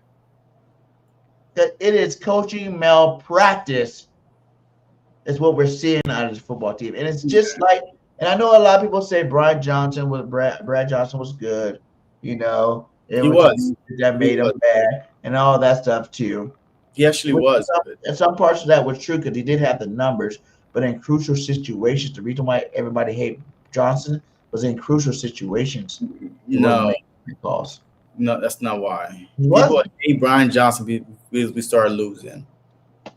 He was the same coach when we was 10-1. Same plays was being called. But the problem is teams started to figure it out. They started to say, oh, look, when Joey Bosa called out the plays on Monday Night Football, that was the downfall of the Philadelphia Eagles. Yeah. But those plays got us to 10-1. Those plays got us to 10-1. We were top 5, top 7 in offense. Like, we were scoring the ball. Offense is the reason why we had 6, not 1, not 2, not 3, 6 comeback wins that year. You know what I mean? Double digits versus Kansas City, versus Dallas, versus the Bills, versus Commanders twice. We were down by double 10-plus points. And all those games, we came back because offense just started. But then our defense was ass, shit in the bed. And we couldn't keep up. After a while, team was like, hey, you know what? Hey, we got their number. Hey, let's just stop this route right here. The middle is, not being utilized, and their defense is ass. You know what I mean? We had one of the worst defense in NFL history. On third down, we were 32. Matter of fact, we might have been 33-34, and there's only 32 teams. That's how bad we were. You know what I mean? So it was just bad. I mean, our defense was historically bad. It wasn't just bad, historically bad. And then we changed our, defense coordinator midway through, which did not help nothing. We bring in the players midway through, which didn't help nothing. We just was lost as sauce. But offense kept us going until we cried. That Brian Johnson's got JD5 looking good. But No. That's not the coordinator. Yeah.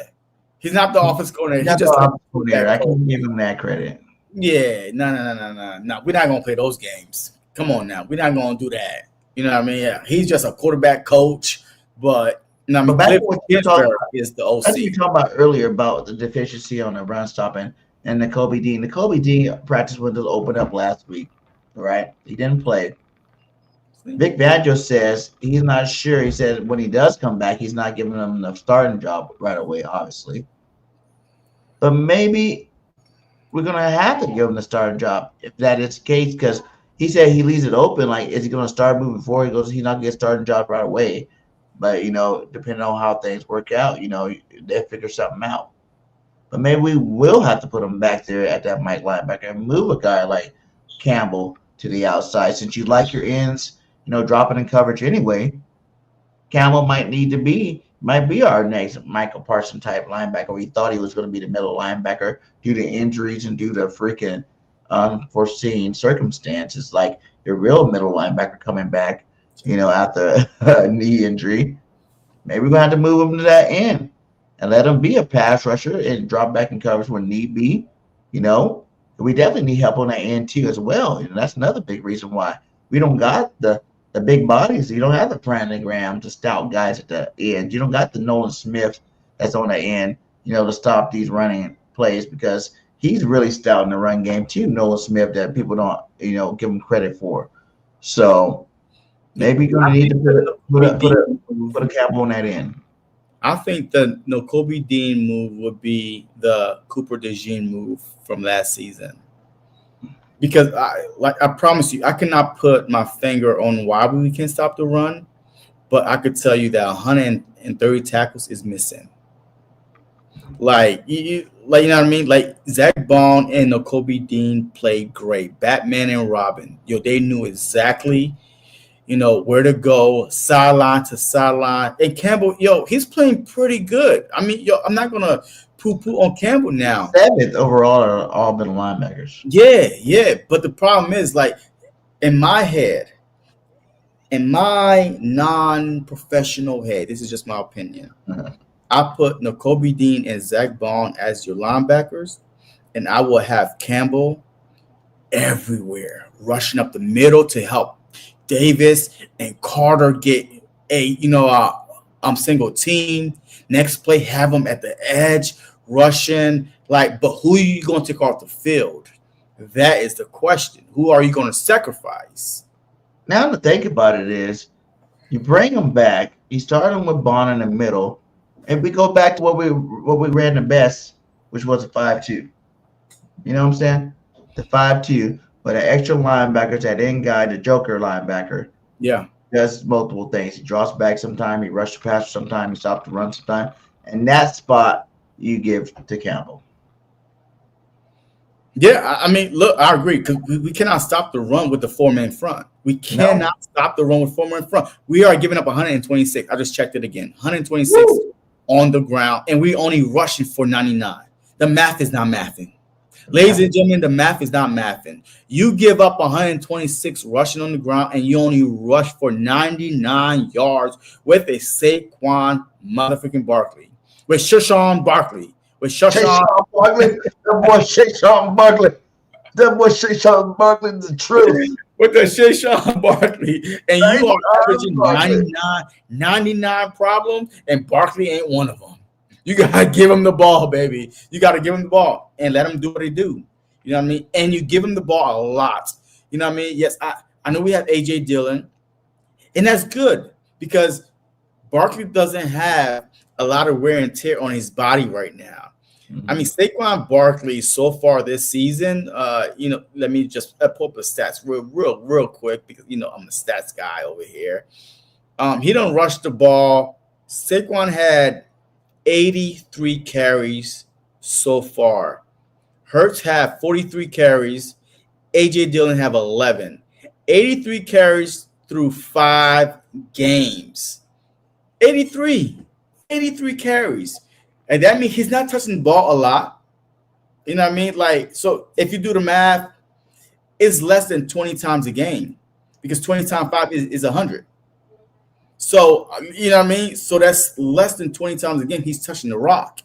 Compared to last year, this dude was having 25, 30 times a game touching. You know what I mean? So something got to happen. I mean, so, yeah.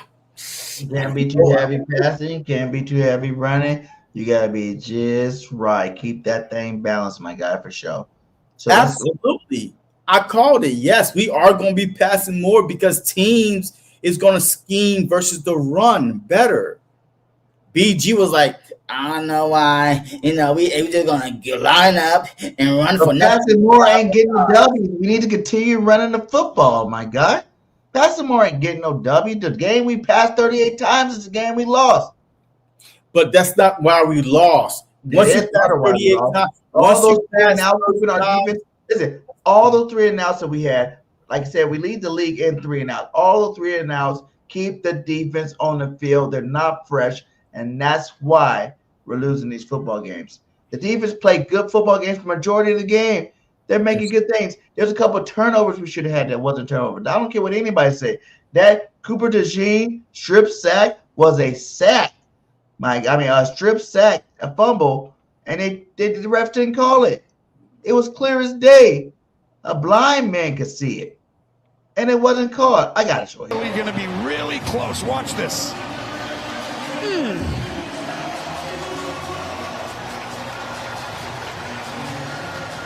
What an outstanding job by DeJean off the edge there. The previous play is under further review. Of course, all turnovers are reviewed. This is so. The hand wasn't coming forward. That's a huge play. It's better. Football games are won off a play, especially when they're close games. And that was one of the biggest plays. Besides the AJ slowing down, that was another big play. Besides the Dallas Goedert pass interference or the Dallas Goedert slowing down on the sideline, those are huge plays. Yeah, AJ Brown offside, the Smitty offsides, the Saquon Barkley not in position. Those are all huge plays. You take away those mental lapses, and you got a W again. Simple things. But that still doesn't look. With all that against us, with all that you just said, we had 17. Like, I don't know why you skip over that. I don't know why you keep skipping over. We had a 17-3 lead. They outscored us 18-0. Once we were up 17-3, we didn't put not one single point on the board. But you weren't about all the little stuff. Like 17-3. Run the ball. So passing got us the lead, and that's when you milk the clock. So it wasn't passing that we lost. it was the fact that situational awareness that, that when it was time for us to run, we could not run. We didn't even try to run. We didn't even try. 11 attempts with Barkley, A.J. Dillon, Jalen Hurts. We ran the ball the whole game 11 times. Ladies and gentlemen, we ran the ball 11 times. And Scoop, I don't like when we see this. You're like, well, he gets paid $51 million. He doesn't get paid $51 million to throw the football. He gets paid $51 million to win football games. And last I checked, he just lost his first one in a year calendar.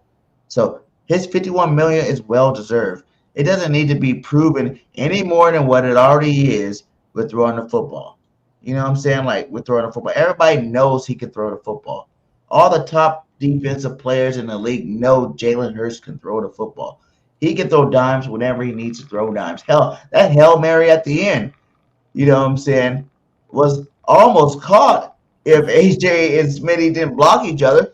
That was a perfectly thrown ball where either one of them don't jump.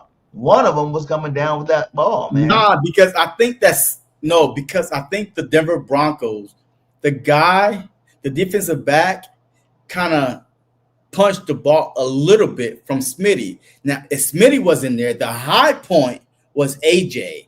AJ would have had that high point because the defender was lower. Because Smitty was in front of AJ, it was like the height difference was like this, and the DB was there, kind of like along with everybody else, but high pointed up. Were the two highest jumpers out of that group. One of them should have came down. Yeah, but if you look at the play, if you slow it down, the Denver Bronco defender was in front of Smitty's face, basically like in his hands. On top of AJ didn't help, but at the same time, AJ would have had a better shot because he literally jumped over Smitty, like that. And so, but it is what it is. And don't ever doubt my quarterback. Look at the effort he put in this play. Can they pull off a miracle? They got one shot at it. No pressure on the quarterback. He's got time to heave it. There's a whole pack of people there, and it's incomplete. And there's no flag. And the Broncos have their signature win.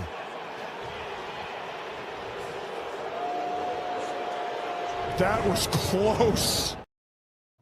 When have you ever seen a quarterback throw a Hail Mary and was so determined to win after he throws a perfect dime in the end zone, trying his hardest to run down there and catch the reflection in case that's what's happening, man?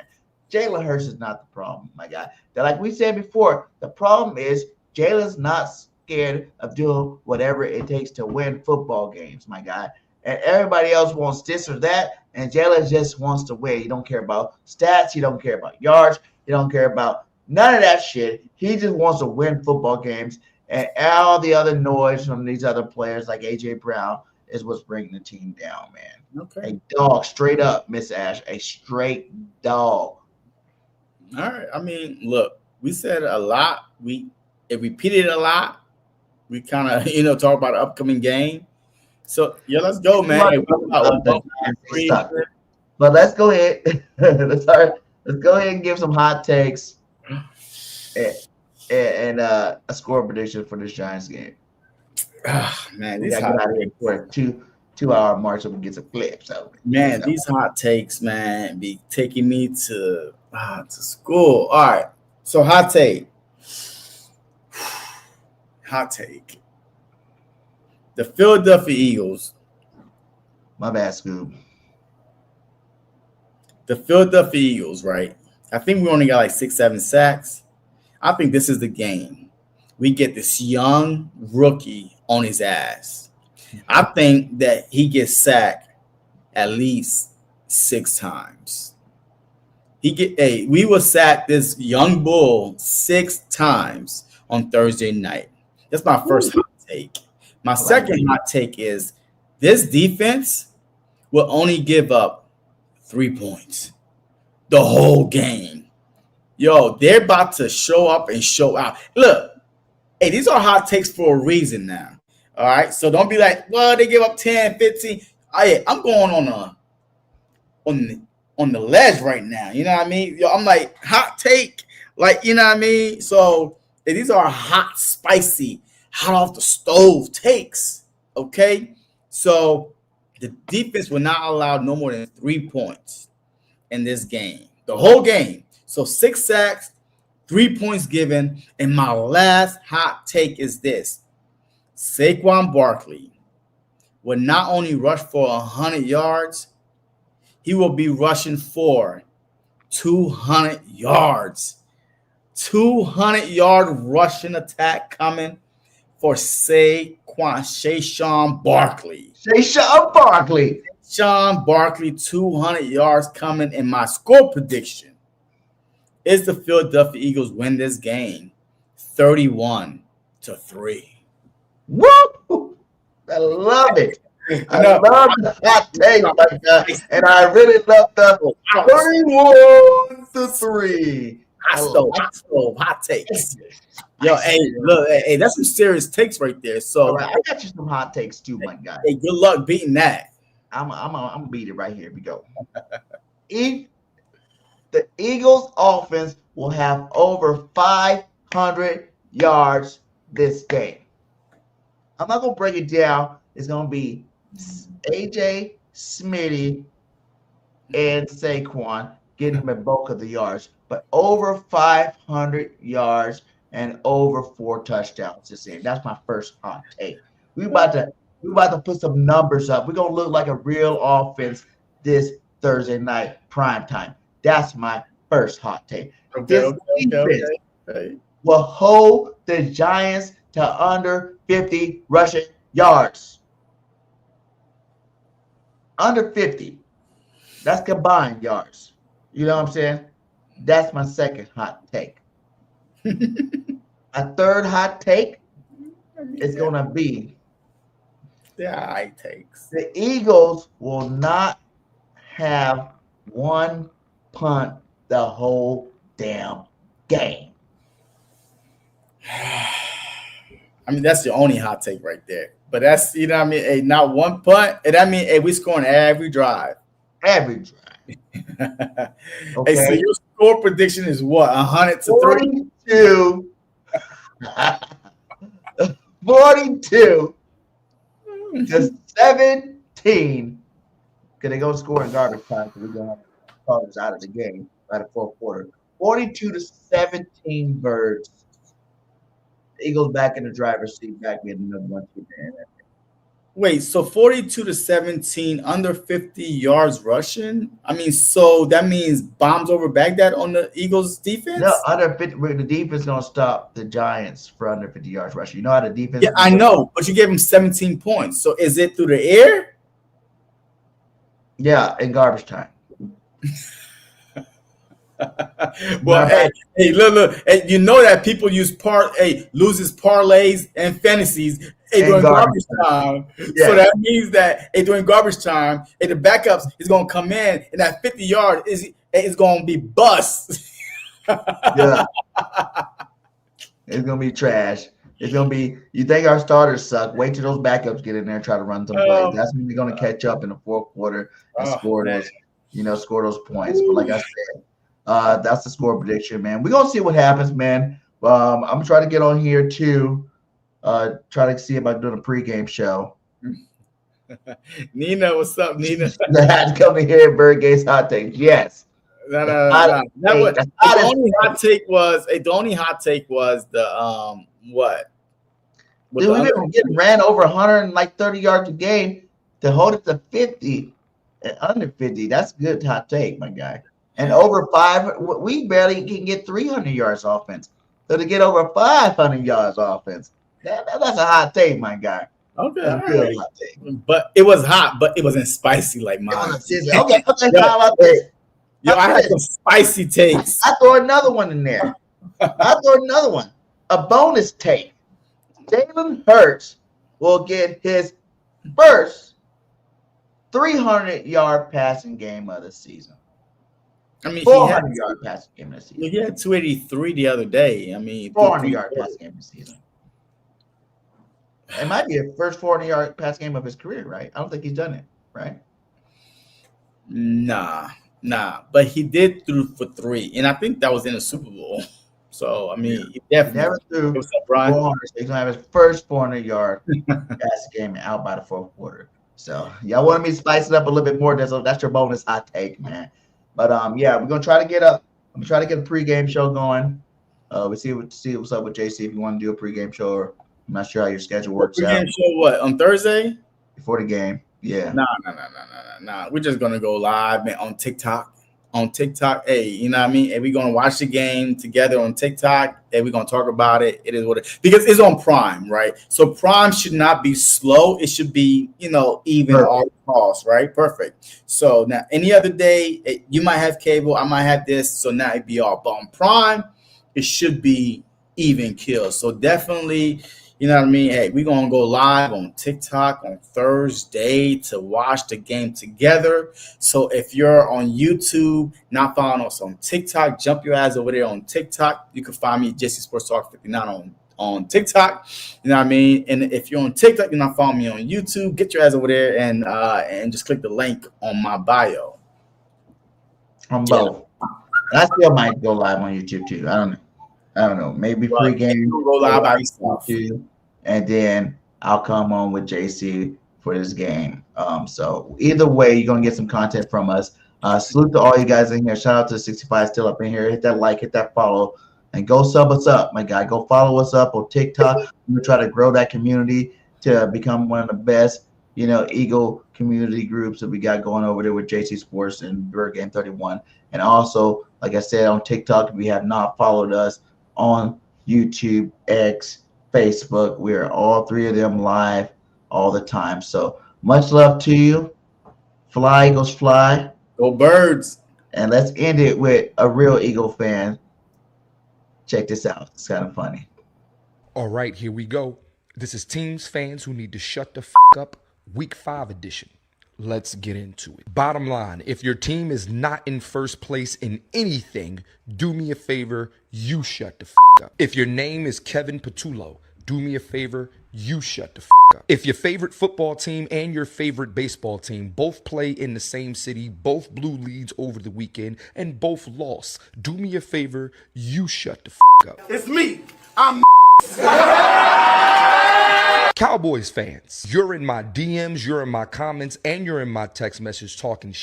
Let's have a quick conversation. You have 2 wins, 2 losses, 1 tie. One of your 2 losses comes from Philadelphia. The 2 teams that you have beaten have a combined record of 1-9. We are not the same. Do me a favor. You shut the f up. If your team plays in Los Angeles, SoFi Stadium to be exact, number 1, you don't have home field advantage at all. Yesterday, you had me cheering for your team at your stadium just for you to embarrass me in front of Commanders fans. Do me a favor, you shut the f up. Oh, and speaking of Commanders fans, please do me a favor and look at the standings and you shut the f up. If your team plays in Buffalo, the teams that you've beaten have a combined record of 3 wins and 17 losses. You're all right, but you're not real. Do me a favor, you shut the f up. If your team plays in Detroit, y'all are loud as f right now, huh? But need I remind you that the teams you've beaten right now have a combined record of 6 wins and 13 losses. Do me a favor, you shut the f up. If your team plays in Arizona and you allowed a team to come in and get their first win up off you, do me a favor, you shut the f up. If your team plays in Las Vegas, you cost me my parlay by me taking the over with the points 46.5 and you only scored 6 and the other team scored 40, so that means I lost. Do me a favor, you shut the f up. If your team plays in New York, that's baseball or football, do me a favor, all of y'all shut the f up. Bills fans, you don't play in New York, you play in Canada, nobody even recognizes you. Do me a favor, you shut the f up. If your team plays in Baltimore, go on ahead, shut it down, go Orioles, do me a favor, you shut the f up. Your team plays in Cleveland, you flew all the way to London just to lose. Do me a favor, you shut the f up. Your team plays in Denver. Congrats on winning the Super Bowl yesterday by beating the Eagles, but you're still in second place in your division. Do me a favor, you shut the f up. If your name is Clint Coley, you are loud as f when you win and you're loud as f when you lose. But your football team and your baseball team both lost. Do me a favor, bro, you shut the f up. Go Birds. We Peace. What's going on, everybody, man? And welcome to the